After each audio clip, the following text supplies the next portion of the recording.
Hi there, welcome to another of my reviews of Tai Lopez's 67 Steps. We're up to step number, 44, the six-pack of the mind. First things first. This one's all about exercising this thing, which is really what this whole 67 Steps has been about. But this one focuses on certain things, and our lives, they're not just external factors that affect our lives. The stock market crashes, terrorists are greatly overrated in the influence of most of our lives. Car accidents, falling in love, these things, negative and positive things, these external factors are one set of influences, but the real effect happens in your life based on how you interpret these events.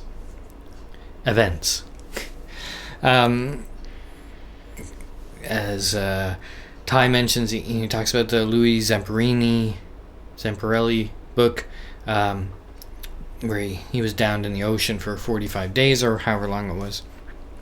That movie Unbroken, made about that, and it was his mind that made the difference, for him versus certainly one of the other guys in that life raft.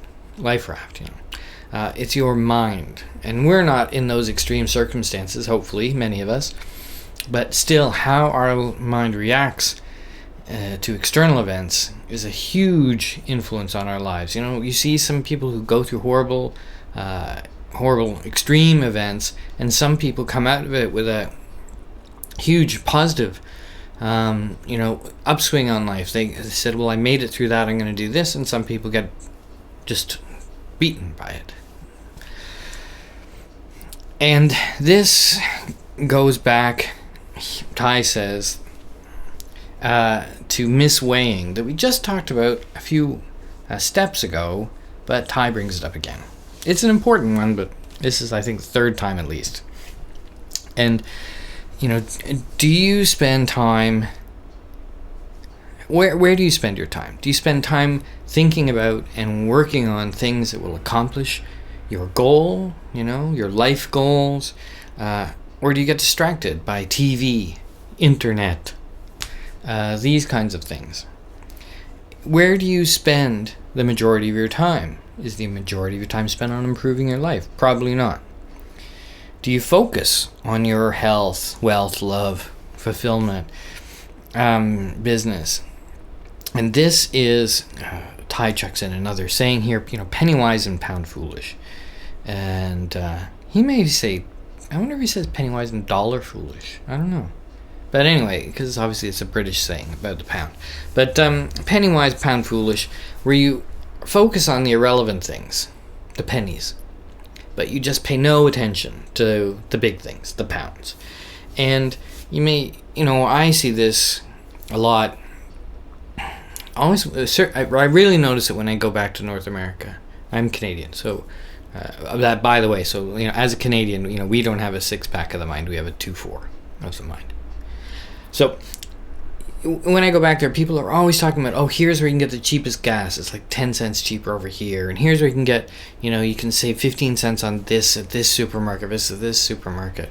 It really doesn't matter, those things. You're focusing on such minutia, Why are you worried about saving $1 on gas for your car when you could be focusing on how to change your life so you don't have to drive, so you don't have to drive to your job that's in the next town? And people say, well, that's my reality. Well, you know what? That's your reality, and you're letting your reality overcome you. And Tai has a good example. You go into a bookshop with some people and you say, okay, why don't you buy this book? And it's an expensive book. Some of these books that we talk about are quite expensive. And they're like, no, that's a lot of money to spend, $40, $70, whatever it is for a book. That's a lot of money to spend. But they're spending, how much money did they spend on the shoes they've got on today? In most cases, they're spending a lot more on shoes than they're spending on books. It's that kind of mentality always amazes me. It actually kind of baffles me. I don't know if I've ever had that way of thinking, But because I've always believed in, doubling down on the things that work. I do some investing in the stock market. And one of the things that's interesting to me are these people out there who talk about balancing your portfolio. And every year they go through and they balance their portfolio. And it's one thing to get rid of the losers. Of course, you should do that. Which means you didn't pick well. So you should really be examining how you're picking your stocks. But get rid of those losers. But some people bring down the winners too, so they balance everything out because it looks great in Excel, when you do that, because then you have a nice pie chart with everything divided up nicely. But we used to have this saying in the horse business that, was let your runners run. So if you invested in Apple and you had a good year and you said, okay, well now I'm going to take some of them winnings from Apple and spread it out like fertilizer over the rest of them, it doesn't work that way. You should leave the money in Apple. Certainly you should have left the money in Apple over the last 10 years. And wow, don't chop it off to put it into something else. If you got a winner, stick with the winner. And you're maybe, to sound a bit cute to hear, you're the winner. Invest in yourself. Don't chop off those profits and put them into something else. Invest in your life goal. Invest in the ending. Man, that really bugs me when people do stuff like that. I don't just mean the stock market. People who worry about, in America, who worry about getting Ebola virus. You're not going to get it. Bottom line. It's not going to happen. You are probably going to go to McDonald's. Yeah, that's what's going to kill you. It's not going to be the Ebola virus,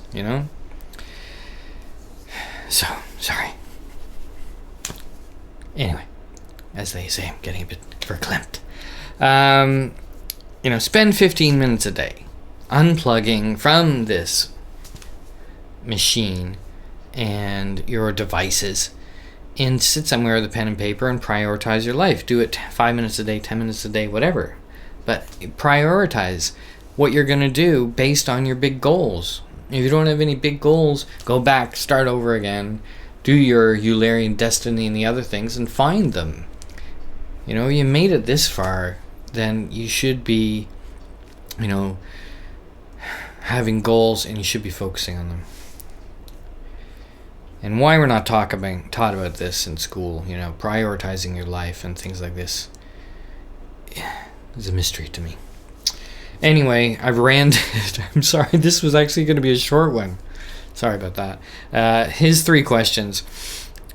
These are kind of similar questions to the other one that was about misweighing, but anyway. What's an example where you grossly misweighed and spent too much time and put too much money or effort or anything into something that really didn't deserve it and you knew didn't deserve it, really? Number 2, what's an area that you should have put more energy into? In other words, you underestimated its value or its importance.